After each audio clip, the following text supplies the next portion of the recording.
नमस्ते। आज हम इतिहास की कक्षा 7 का 5वां अध्याय देखेंगे, जिसमें हम राजाओं और भवनों के बारे में बात करेंगे।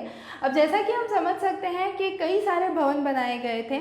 अगर हम कुतुब मीनार को ही लें तो उसकी जो पहली बालकनी है वो कुतुबुद्दीन ऐबक ने बनाई थी 1199 में, जिसमें छोटे छोटे आर्च थे और बहुत सारी ज्योमेट्रिकल डिज़ाइन थी, ट्रिग्नोमेट्री की डिज़ाइंस थी। पर जैसा कि हम देख सकते हैं, जो मिडिवल पीरियड था 8 से 18 सेंचुरी का, उसमें बहुत सारे डेवलपमेंट हुए, पर उसको दो प्रमुख क्षेत्रों में विभाजित किया गया है। पहला तो है भवन निर्माण, महलों का निर्माण, किलों का निर्माण और दरगाहों का निर्माण, जो कि राजाओं के लिए किया गया था। और दूसरा है मस्जिद, मंदिर और बाज़ार, जो कि आम आदमी के लिए बनाए गए थे। हालांकि ये आम आदमी के लिए बनाए गए थे, पर फिर भी इनका बनाना बहुत ही महत्वपूर्ण था, क्योंकि ये उस समय पर राजा का स्टेटस सिंबल था कि जितना बड़ा राजा होगा उतना बड़ा उसका महल होगा, उतना बड़ा ही वो मंदिर बनाएगा। तो जितना बड़ा उसका एरिया है उसके हिसाब से उतने भव्य मंदिर वहाँ पर बनेंगे। तो जैसे हम चोला किंगडम की बात करते हैं तो थंजावुर, जो कि चोला की कैपिटल थी, वहाँ पर राजा राजेश्वर मंदिर था। तो वो एक बहुत ही भव्य मंदिर माना गया है उस टाइम का। हम आगे इसके बारे में और समझेंगे डिटेल में। इसी तरीके से अकबर के टाइम पे आगरा फोर्ट बनाया गया, जिसमें लगभग 2000 पत्थर काटने वाले और 8000 मजदूरों की ज़रूरत पड़ी। बहुत सारी इंजीनियरिंग स्किल्स काम में आती हैं। तो अगर आप इसमें देखें तो दो प्रमुख तरह के आर्किटेक्चर हम देख सकते हैं। एक को बोलते हैं ट्रिबिएट आर्किटेक्चर और दूसरे को बोलते हैं आर्क्यूरेट आर्किटेक्चर। जो ट्रिबिएट आर्किटेक्चर होता है उसमें दो पिलर्स के ऊपर पत्थर को सीधे लेटा दिया जाता है। तो 2-3 पिलर्स के ऊपर एक पत्थर को सीधे रख दिया जाता है, उसको ट्रिबिएट आर्किटेक्चर कहते हैं। और दूसरा होता है आर्क्यूरेट आर्किटेक्चर। आर्क्यूरेट आर्किटेक्चर में उसको ऊपर से घुमा दिया जाता है या कर्व शेप दी जाती है, और इस कर्व शेप के सेंटर का जो पत्थर होता है उसको कीस्टोन कहा जाता है। ये कीस्टोन बहुत ही प्रमुख होता है, क्योंकि ये अपना पूरा वजन धीरे धीरे बेस की तरफ, नीचे की तरफ डिस्ट्रीब्यूट कर देता है, और इसी के लिए यहाँ पर बहुत अच्छे से ही ये स्ट्रक्चर एग्जिस्ट कर सकता है बिना गिरे। तो ये दो तरीके के स्ट्रक्चर्स थे जो उस ज़माने में कॉमन थे। जो बड़े बड़े स्ट्रक्चर्स बनाए जाते थे उनको सुपर स्ट्रक्चर कहा जाता था, वो ज़्यादा सोफिस्टिकेटेड होते थे। और जो ट्रिबिएट आर्किटेक्चर है उसको कॉर्बेल्ड आर्किटेक्चर भी कहा जाता था। जब हम भारतीय संस्कृति में विजुअल आर्ट के बारे में समझेंगे तो हम इन्हीं सब आर्किटेक्चर के बारे में वापस डिटेल में समझेंगे। अब मंदिरों का निर्माण क्यों किया जाता था? जैसा कि हमने समझा, मंदिरों का निर्माण सबसे पहले तो राजा की पावर बताने के लिए, राजा के पास कितना पैसा है और राजा कितना बड़ा भक्त है भगवान का, वो बताने के लिए मंदिरों का निर्माण किया जाता था। तो जितना बड़ा राजा होता था उतने बड़े मंदिर बनाए जाते थे। कुछ मंदिरों का हम यहाँ एग्जाम्पल लेंगे। पहले मंदिर का एग्जाम्पल हमने लिया है वो है खांडरिया महादेव मंदिर, जो कि एक शिव भगवान का मंदिर है। अब इसका जो मंदिर बना था ये किंग दंगदेवा ने बनाया था, जो चंदेला डायनेस्टी के थे। और इसमें एक बहुत ही सुंदर पैसेज था जो कि बहुत ही सजाया हुआ था। उसके बाद में एक बहुत बड़ा मंडप था। उस मंडप में आपके मंदिर का प्रमुख हिस्सा, जिसको हम गर्भगृह कहते हैं, जहाँ पर मूर्ति स्थापित होती है, वह थी।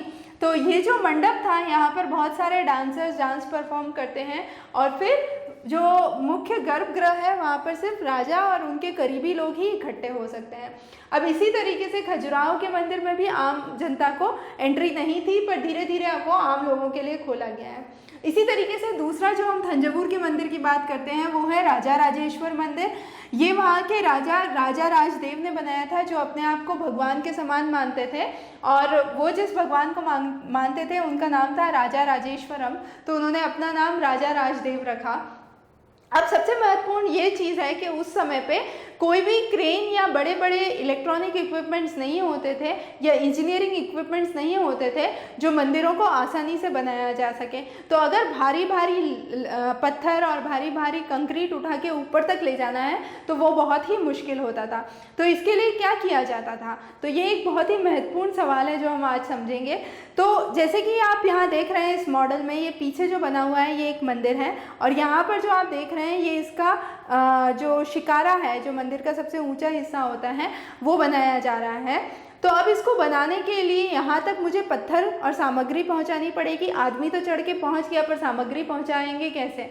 तो उसके लिए एक पूरा स्लोप बनाया जाता था, और इस स्लोप से बड़े बड़े पत्थरों को रोल करके ऊपर तक पहुंचाया जाता था। तो ये जो इंक्लिनेशन या जो ये स्लोप बनाया गया है, इसकी वजह से यहाँ नीचे जहाँ से ये इंक्लिनेशन शुरू हुआ है वहाँ पर विलेज ऑफ इंक्लाइन बन जाता था, और उस विलेज ऑफ इंक्लाइन का नाम चारूपल्लम दिया गया था थंजावुर में। तो इस तरीके से यहाँ से पत्थरों को ऊपर लुढ़काया जाता था, और ये पत्थर लुढ़क के जब ऊपर आ जाते थे तो आगे का कंस्ट्रक्शन बनाया जाता था। तो ये कुछ प्रमुख तरीके थे उस समय मंदिरों को बनाने के लिए। अब ये तो हमने मंदिरों की बात की, अब हम आते हैं मस्जिदों पे।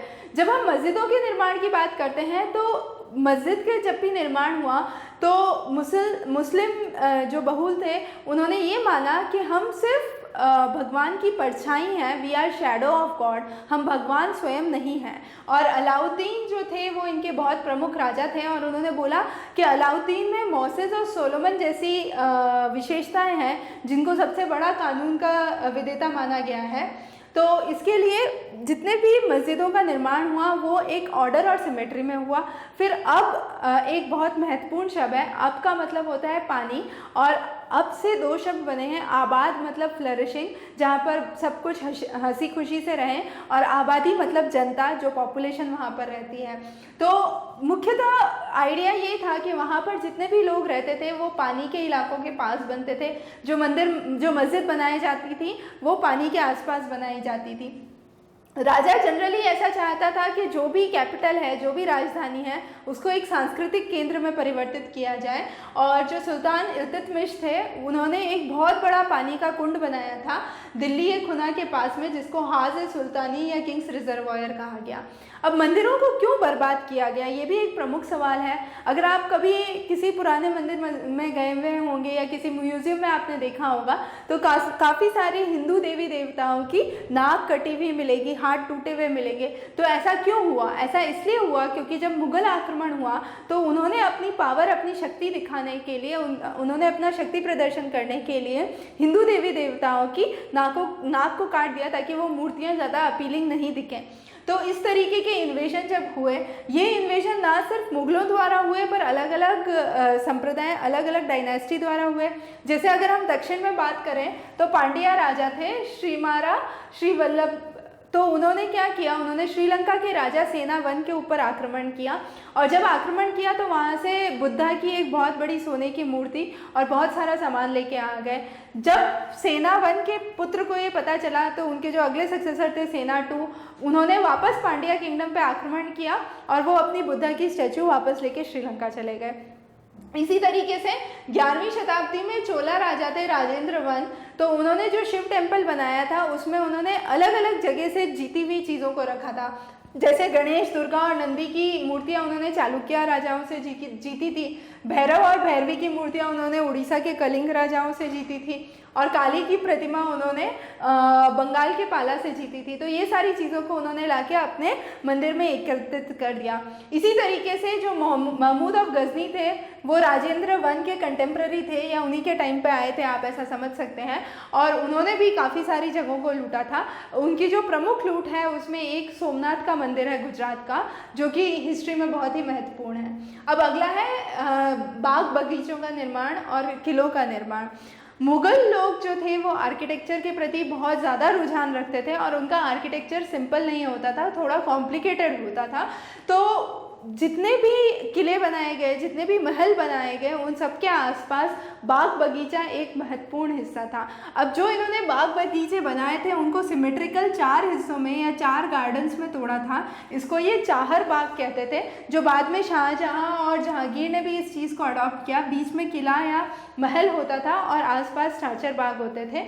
इसको हश्तबिश्त भी कहा गया, और बीच का जो सेंटर हॉल होता था उसमें लगभग 8 कमरे होते थे, जैसे हुमायूं की टॉम में है। और इस पूरी बिल्डिंग को लाल सैंडस्टोन से बनाया गया और इसकी कोनों को सफ़ेद मार्बल से तराशा गया था। इसी तरीके से जब हम शाहजहां की बात करते हैं तो शाहजहां बहुत ही प्रसिद्ध आर्ट लवर रहे हैं। इन्होंने ताजमहल का निर्माण किया। इनकी पहली कैपिटल आगरा थी, बाद में इन्होंने अपनी कैपिटल शिफ्ट करके शाहजहानाबाद बना दी थी, और वहाँ पर भी इन्होंने देखा कि जो खास लोग हैं राजा के वो ही नदी के पार रहेंगे, बाकी सब लोग नदी के दूसरी तरफ रहेंगे, यमुना के। तो शाहजहानाबाद में इन्होंने सिर्फ दारा शुक्कू, जो उनके सबसे चहेते पुत्र थे, उनको आने की बात कही गई थी। इसी तरीके से लाल किले का जब निर्माण हुआ तो लाल किले में जो राजा की गद्दी थी उसके आसपास ग्रीक राजा जो ऑर्फस थे उस समय पे, उनको बांसुरी बजाते हुए बताया गया, और वहाँ पर ऐसा बताया गया था कि कोई ऊंचा कोई नीचा नहीं है, सबको एक समान अधिकार दिया जाएगा, और बहुत सारा कंस्ट्रक्शन उन्होंने किया था।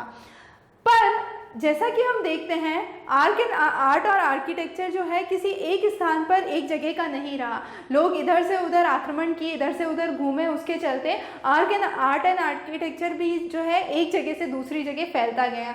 तो जैसे हम देखें विजयनगर किंगडम में जो हाथियों का अस्तबल था, वहाँ पर बहुत सारे स्टैचूज डाले गए जिसमें बीजापुर और गोलकुंडा के सुल्तानों का प्रमुख था। फिर आपके जो वृंदावन के गार्डन है मथुरा में, वहाँ पर बहुत सारे ये बनाए गए, और वहाँ पर जो गार्डन्स बनाए गए वृंदावन में, वो उसका आर्किटेक्चर फतेहपुर सीकरी के मुग़ल गार्डन्स से मिलता जुलता है, और ईरान में जो खुरसान होते थे वो भी इसी तरीके के होते थे। फिर आपके बहुत सारे मुग़ल आर्किटेक्चर हैं, उसमें आपको बंगला डोम्स दिखेंगे जो वेस्ट बंगाल का क्लासिक कैरेक्टरिस्टिक है। फिर अकबर की जो कैपिटल थी एक टाइम पे फतेहपुर सीकरी, वहाँ पर आपके गुजरात और मालवा के आर्किटेक्चर भी आपको देखने को मिलेंगे। ये सिर्फ ना भारत में नहीं था, भारत के बाहर भी अगर आप फ्रांस में चले जाएं 12वीं शताब्दी में, तो वहाँ पर गॉथिक आर्किटेक्चर था। तो वहाँ पर जो चर्च बनते थे वो गॉथिक स्टाइल में थे, उनमें कांच लगाए जाते थे, उनकी सीन पे पेंटिंग्स होती थी जो बाहर दिखते थे, और वहाँ पर बड़े बड़े टावर्स बनाए जाते थे। तो ये सारी चीज़ हमें वहाँ के चर्च में देखने को मिलती थी। तो पेरिस में एक चर्च है नोत्रे दाम चर्च, वो इस चीज़ के लिए बहुत मशहूर है अपने गॉथिक आर्किटेक्चर के लिए। तो इसी के साथ हमने आज ये 5वां अध्याय ख़त्म किया है। हम आगे भी इतिहास के बचे हुए अध्याय करते रहेंगे। आप इस चैनल पर जुड़े रहिए। धन्यवाद।